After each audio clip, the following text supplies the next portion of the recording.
Why avoidant won't admit they are attached to you.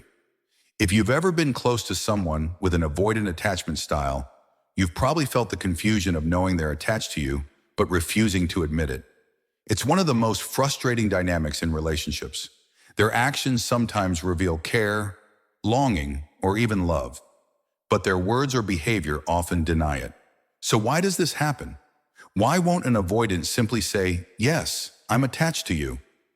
The answer lies deep in psychology, fear, and self-protection, and today we're going to break it all down so you can finally understand what's really going on. The first reason is fear of vulnerability. For an avoidant, admitting attachment feels like standing naked in front of someone emotionally. To them, attachment equals dependence, and dependence feels like weakness. Many avoidants grew up in environments where love was conditional, inconsistent, or overwhelming. So the moment they admit, even to themselves, that they're attached, they feel they've handed over control of their emotions to you. That vulnerability terrifies them because it means you have the power to hurt them, reject them, or abandon them. Instead of embracing that reality, they deny or downplay their attachment as a way of keeping control. The second reason is that attachment threatens their independence. Avoidants often have a deep identity tied to being self-reliant. They pride themselves on not needing anyone. So when real feelings start to grow, it clashes with the story they tell themselves. I don't need love. I don't need closeness. I'm fine on my own. Admitting attachment would shatter this self-image. They would have to face the truth that they do need someone, and for an avoidant, that feels like losing themselves. So instead of admitting it, they act distant. They minimize their feelings, or they claim they're not that into you, even when their actions betray the opposite. Another reason avoidants won't admit attachment is fear of engulfment. When they finally admit they care, their mind jumps to a terrifying scenario. If I tell you I'm attached, you'll expect more from me. More time, more intimacy, more emotional giving. I'll be swallowed up. This is why many avoidants run hot and cold. They'll get close enough to feel connected, but as soon as it starts to feel too real, they panic. Admitting attachment feels like signing a contract they're not sure they can fulfill. So instead, they retreat into denial, hoping to protect their freedom while secretly longing for the bond they're running from. Another hidden truth is shame. Many avoidants don't believe they're good enough in love. They've internalized the belief that they can't meet someone's needs, that they'll eventually disappoint or fail in the relationship. So rather than admitting their attachment, they mask it with distance. Think of it like this. If they never admit how much they care, then when the relationship fails, they can convince themselves it didn't matter that much. It's a twisted form of self-protection. They'd rather appear indifferent than admit their heart is invested. The fifth reason avoidants won't admit attachment is their fear of dependency.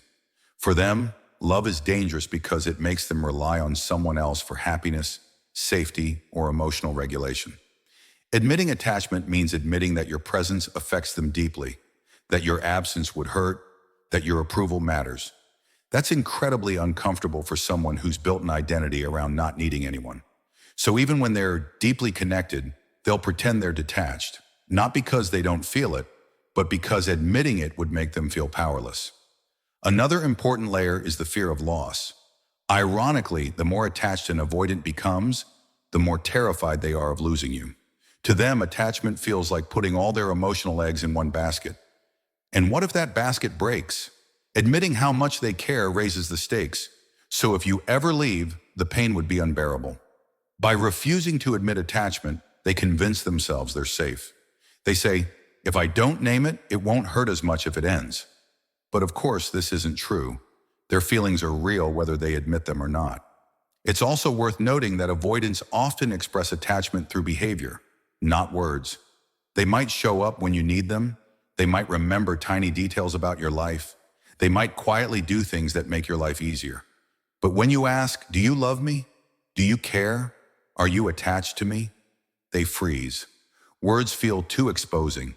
So instead, they hope their actions speak for them. Unfortunately, this creates confusion because their actions and words don't always match. And that mismatch is what makes partners feel unloved, even when avoidants actually are deeply invested. A seventh reason avoidants won't admit they're attached comes down to one powerful word: control. For them, keeping their feelings hidden feels like holding the upper hand. If they openly admit, yes, I'm attached to you, they fear it gives you the power to manipulate, abandon, or hurt them. By staying quiet, they convince themselves they can pull away at any time without losing too much. But here's the irony. This very strategy of control often backfires. It pushes partners away, which only reinforces their deepest fear. That closeness always ends in loss. But control isn't the only piece of this puzzle. Another layer is their own internal confusion. Avoidants often don't even understand what they're feeling. Attachment for them doesn't always register as love. It can show up as anxiety, irritation, or even frustration. They might say, "I'm annoyed because you're too close," when in reality they're terrified because they're starting to care more than they can handle. Admitting attachment requires a level of emotional awareness and vulnerability that many avoidants haven't fully developed. So instead, they bury those feelings under distance, distraction, or denial. So what does this mean for you if you're with an avoidant who clearly cares but won't put it into words? The answer is simple but not easy. Stop chasing their confession.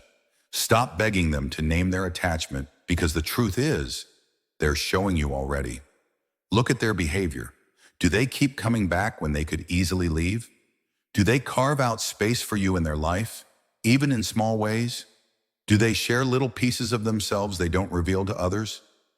These are an avoidant's quiet ways of saying, "I'm attached to you." And here's the paradox. Avoidants won't admit attachment until they feel absolutely safe. Safe that you won't overwhelm them. Safe that you won't abandon them. Safe that their vulnerability won't be used against them. And that safety doesn't come from pressure. It comes from calmness, patience, and showing that your love is not a trap. When they finally sense that, something almost magical happens. Slowly, their walls begin to lower. Slowly, they stop resisting. And one day, they may finally whisper the truth they've been running from all along. "Yes, I'm attached to you." So why won't avoidants admit they're attached? Because to them, it feels like surrendering freedom, safety, and control. But don't be fooled. Just because they don't say it doesn't mean they don't feel it. In fact, the louder the denial, the deeper the attachment usually runs. That's the contradiction at the core of avoidant love. And if you can look beyond their silence, you'll realize something powerful. Sometimes the quietest people are the ones who feel the most. And there you have it. The real reason avoidants won't admit they're attached to you.